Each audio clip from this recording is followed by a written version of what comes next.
You ask Tiger to solve. This deals with linear equations with one unknown. The final result is x equals 14. Let's solve it step by step. Group all x terms on the left side of the equation. Subtract 2x from both sides.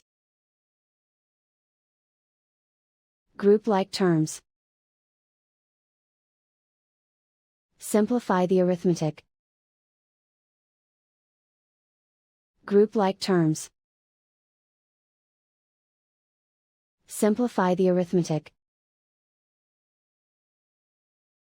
Group all constants on the right side of the equation. Add 37 to both sides. Simplify the arithmetic.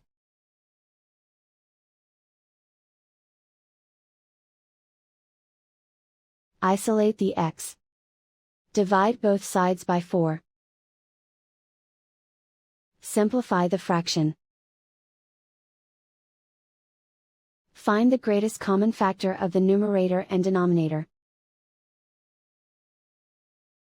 Factor out and cancel the greatest common factor.